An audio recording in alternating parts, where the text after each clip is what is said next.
ጤና ይስጥልኝ ውድ ተመልካቾቻችን ለህዳር 20 2018 ዓ.ም በጣም ደስ የሚል አዲስ ዜና አለን። ፋኖ ጦዶት ሚካኤል ላይ ደፈጣ በመያዝ ወደ 50 የሚጠጋ የጠላት ሰራዊት ሙትና ቁስለኛ በማድረግ አስደናቂ ኦፕሬሽን ፈጽመዋል። ይህንን አኩሪና አዲስ የጦዶት ሚካኤል የድል መረጃ እንዳያመልጣችሁ እስከ መጨረሻው ደቂቃ ድረስ ከኛ ከ5 ደቂቃ ሚዲያ ጋር አብራችሁን ቆዩ፣ እናስደምጣችኋለን። ቪዲዮውንም ለብዙ ሰው እንዲዳረስልን ላይክ በማድረግ እንድታግዙን እንጠይቃለን። እናመሰግናለን።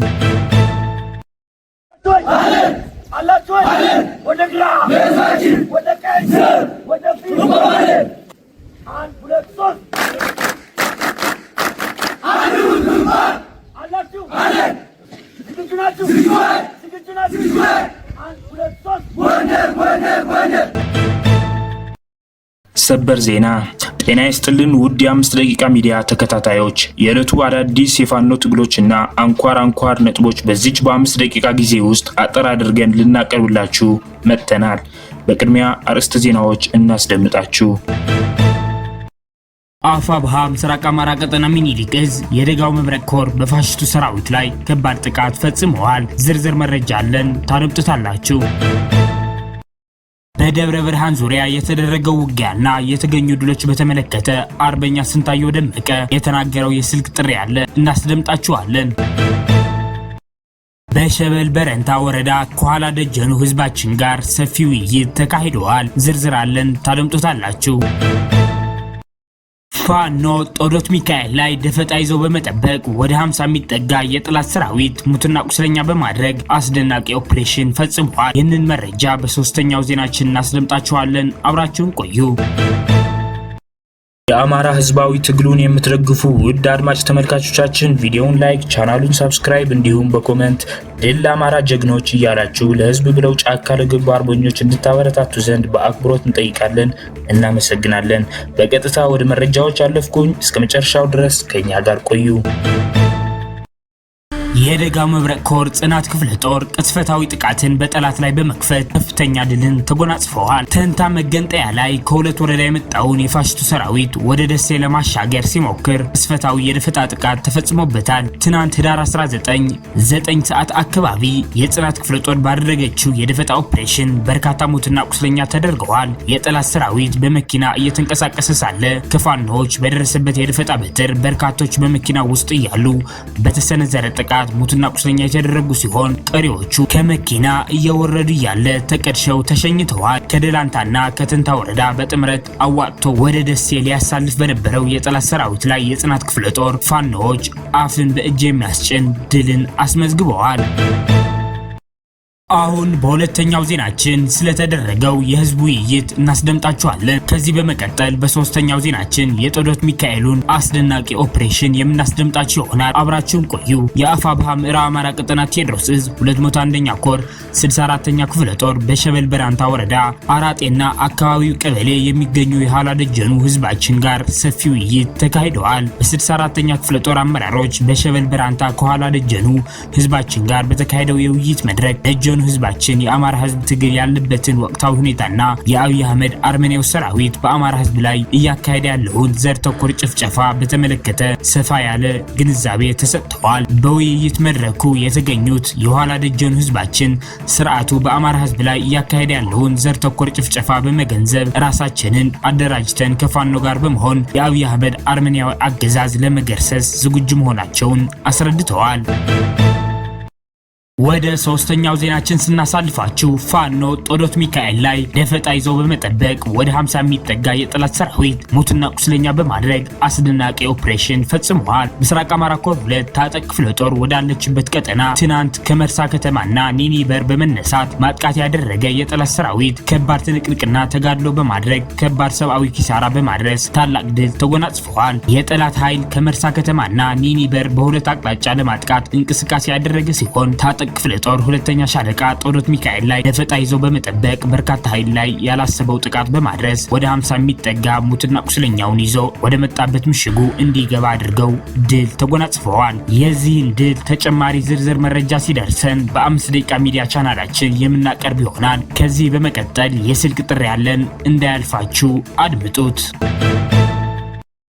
በደብረ ብርሃን ዙሪያ የተደረገው ውጊያና የተገኙ ድሎች በተመለከተ አርበኛ ስንታየው ደመቀ የተናገረው የስልክ ጥሪ ያለ አድምጠነው እንመለስ።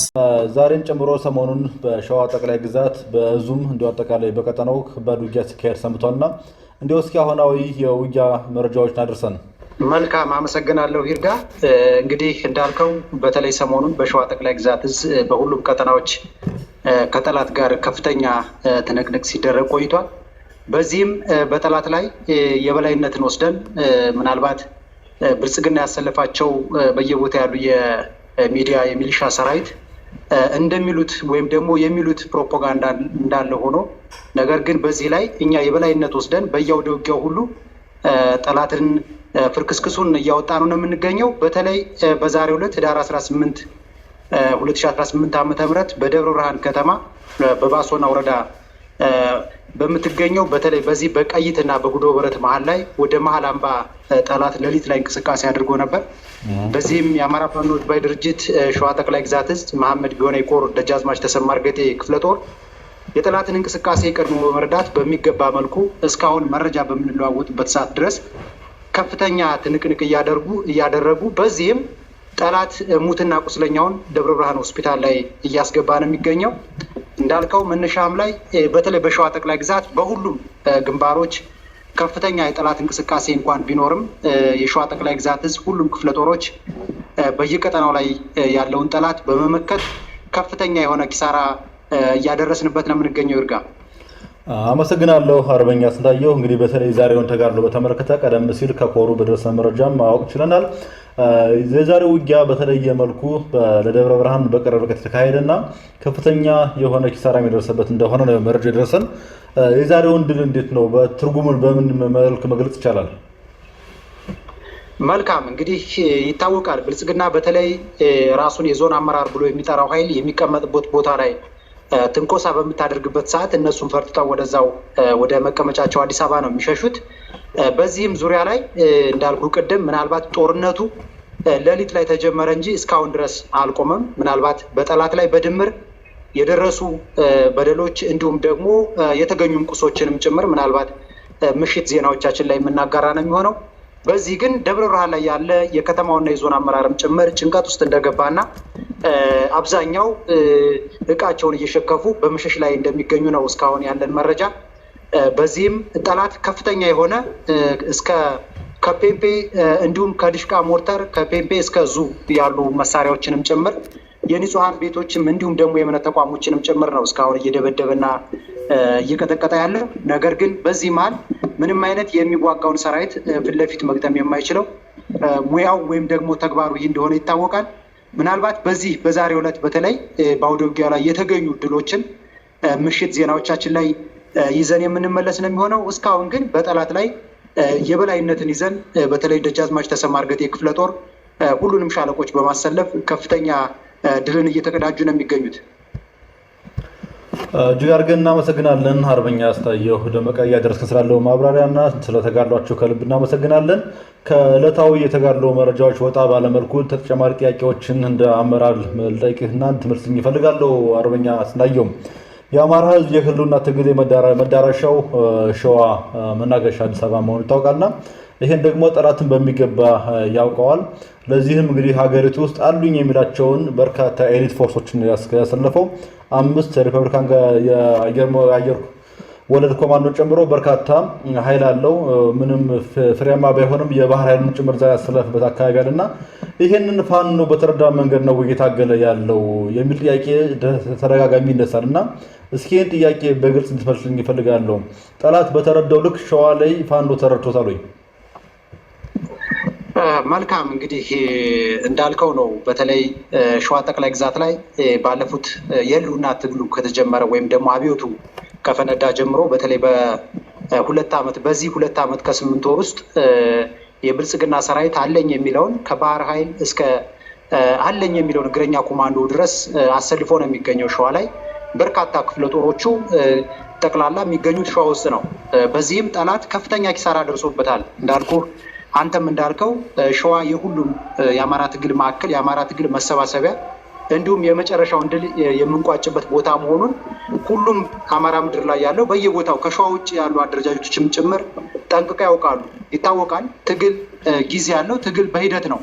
ምናልባት ሁሉም በጎንደር፣ በጎጃም፣ በወሎ በአሁን ሰዓት ዋጋ እየከፈሉ ድል እያመጡ ያሉ ፋኖች የፋኖ አደረጃጀቶችም ጭምር የሚዋጉት የብአዴን ቅጥረኛ ሰራዊት እንዲሁም ደግሞ የብርሃኑ ጁላን ጦር ነው። ይታወቃል። ሁሉም በየቀጠናው ያለውን ኃይል ሲያዳክም ኃይሉን እያጎለበተ ሲሄድ አደረጃጀቱን ከቀን ቀን እያደራጀ ሲሄድ እና እያስተካከለ ሲሄድ ነገ ላይ በሚፈጠረው አማራዊ ቤት ተሰባስበን ሁላችንም አደረጃጀቶች በተለይ ከሸዋ ጠቅላይ ግዛት ውጭ ያሉ አደረጃጀቶችም ጭምር ሸዋ ላይ ተደምረው ወደ አባቶቻችን ቤተመንግስት የምናመራበት ነው የሚሆነው።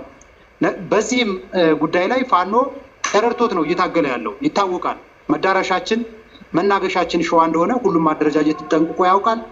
ነገር ግን አገዛዙ በተለይም ሸዋን የትግል ማዕከል መሆኑን ስለተረዳ አለኝ የሚለውን ስልጣኔን ያስጠብቅልኛል የሚለውን ባህር ኃይል ጭምር አስፍሮ የሚገኘው ሸዋ ላይ ነው። በዚህም በርካታ ጠላቱ የቡድን መሳሪያ ከተራ መሳሪያ እስከ ሹተር ድረስ እስከ ድሽቃ ድረስ ይዘው በመውጣት በቀጠና የሚገኙ ክፍለ ጦሮችን እየተቀላቀሉ ነው። አውደ ውጊያዎችም ላይ በርካታ ሽንፈቶች ጎንደር ብርጌድ ላይ ጥቃት ለመፈጸም የመጣ የአብይ ሰራዊት ሙትና ቁስለኛ ሆኖ መመለሱ ተገልጸዋል። ትናንት ህዳር 18 የግዙፉ ጎንደር በጋሻው ክፍለ ጦር አብራክ የሆነው ጎንደር ብርጌድ አባላት ከምንዝሮ እስከ አርሴማ ባለው ሰፊ ቀጠና የቅኝት ተግባርን በመከወን ላይ ያሉ የአብይ ወንበር አስጠባቂ ሰራዊት ከጠዳ ከተማ ተነስቶ ከቀኑ 7 ሰዓት ላይ በጎንደሬዎቹ ፋኖዎች ላይ ተኩስ የከፈተ ሲሆን ነበልባሎቹም አፋጣኝ የአጸፋ እርምጃ በመውሰድ የጠላትን ሰራዊት ሙትና ቁስለኛ አድርገውታል። በውጊያውም 7 እስከ ወዲያኛው ተሸኝተዋል። 11 ደግሞ ቁስለኛ መሆናቸው ታውቋል። ጠላት ይዞት የመጣው ግብስብስ ኃይል ሙትና ቁስለኛ ስለሆነበት ተደናግጦ በመጣበት እግሩ ተመልሶ ብዙም ሳይቆይ ጠዳ ከተማ ገብተዋል። አድማጭ ተመልካቾቻችን ለሰዓቱ የነበሩን የ5 ደቂቃ ዜናዎች እነዚህን ይመስላሉ። በቀጣይ የምንሰራቸው ዜናዎች እንዲደርሷችሁ ቻናሉን ሰብስክራይብ በማድረግ እንዲሁም የደወል ምልክቷን በማብራት ቤተሰብ እንዲሆኑ እንጠይቃለን። እናመሰግናለን።